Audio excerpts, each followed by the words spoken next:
Keep in mind, these transmissions broadcast eternally.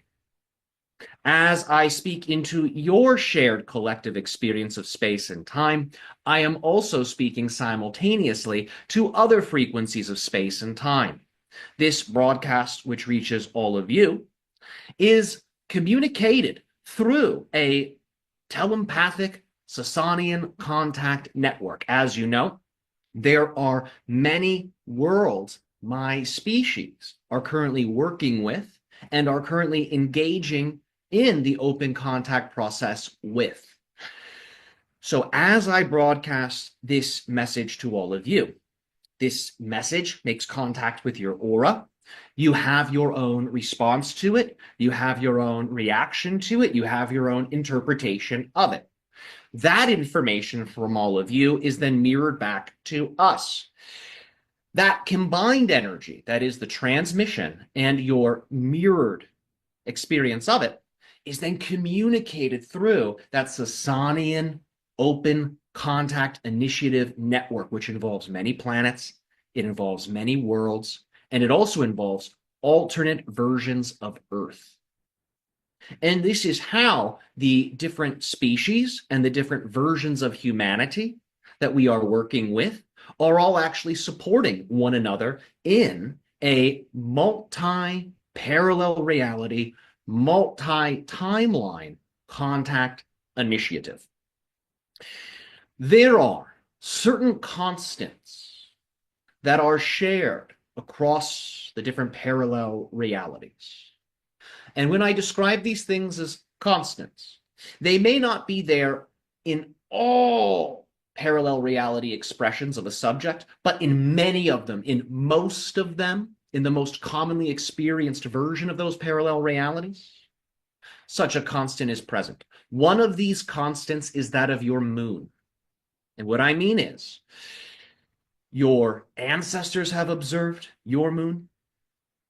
Your descendants shall observe your moon. The parallel versions of Earth also have their moon.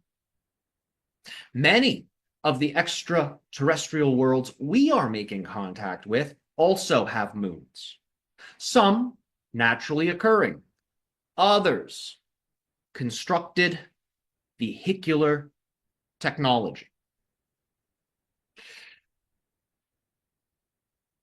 Through that lunar network that links these various forms of consciousness across the parallel realities, information can be beamed. Information can be sent through this lunar network into multiple experiences of reality simultaneously.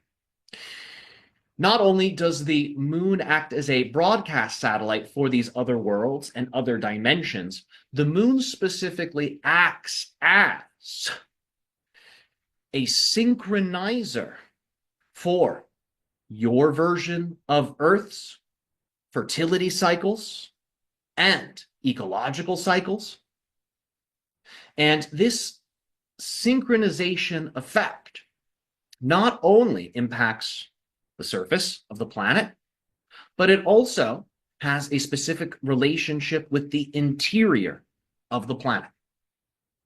Within your inner Earth dimension, there are star gates, and this allows for beings from the inner Earth domains, realms, and dimensions to be able to travel from inner Earth to other locations on the planet, in other realities, throughout the cosmos. The star gates, the portals can be vibrationally adjusted. So different worlds, different realms can be accessed.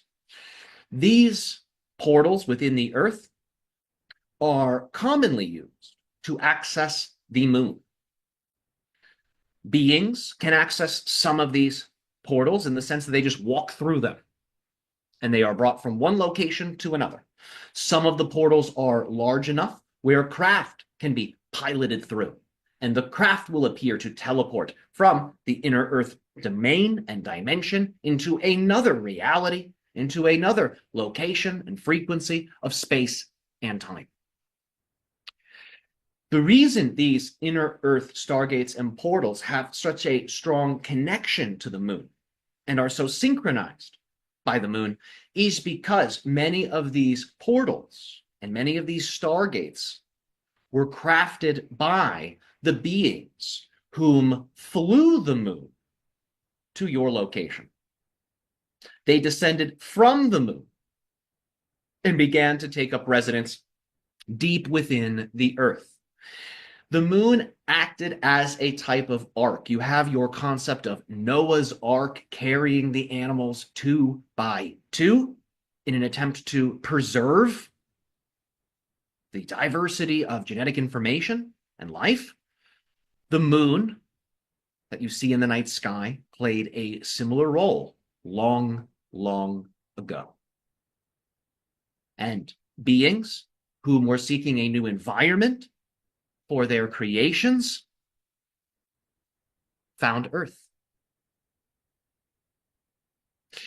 And they took up residence.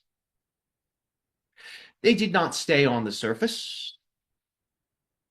Surface was not necessarily supportive of their preferred expression of existence. They enjoy the depths. They enjoy that sense of being contained within a structure. That type of densified energy allows for a stability to be achieved, so their quasi-physical forms can be made more greatly stabilized. If such beings were to occupy the surface, the conditions are not quite auspicious enough for such stabilization effects to be achieved. So these beings that have a quasi-physical orientation utilize locations and structures of density to assist them in crystallizing their form. So these beings descended from the moon. They began to construct within that multidimensional space, within the Earth, various technologies, bases, and ultimately stargates that would link them from inner Earth to the moon. This allowed for them to transmit genetic information from the lunar library into your inner Earth domain and experience.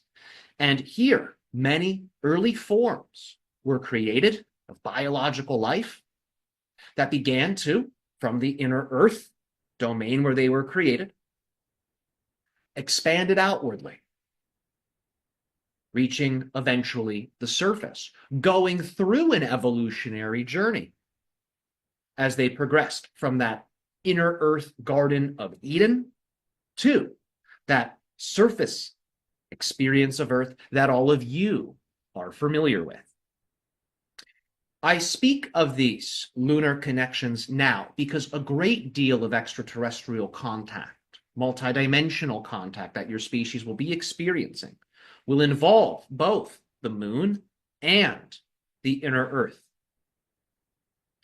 So ironically, that which is right above your heads and has been right above your heads all along, that which is below your feet and has been below your feet all along, will prove to all of you that the most glorious and unexpected forms of experience have been side by side right next to you all along.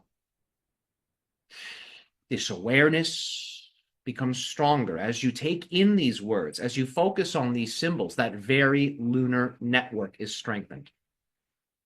That original moment where these multidimensional beings descended from the moon to the Earth, that is being highlighted. The communication network that involves the moon, the many moons, and the Sassanian collective that I represent. This is also being energized through this conversation. Should you maintain this state of awareness and curiosity, and should you maintain it throughout the day, you will find that by evening, when you look at your moon, it will be as if the altered state of consciousness, the gamma state, the channeling state is right there. When you look at the moon, sense that you are looking at a library behind that glowing orb in the sky. See that there is a library of DNA behind that planetary symbol. And see that there are beings that are stewards of this ancient DNA. When you observe your moon, see past it, remote view into its inner domain. Start to sense that relationship. When you sense that energy very strongly, see that from the moon, a beam of light descends, and it goes down into the inner earth. With your mind, follow that beam of light deep into the planet, down to the corresponding stargate, deep within the inner earth dimension. If you begin to engage with your moon in such a way, you will be sending a signal to these lunar and inner earth beings that you are ready for not just greater forms of contact, but greater forms of physical contact. Those beings that descended and took up residence deep within the inner earth space, they have had aeons to evolve.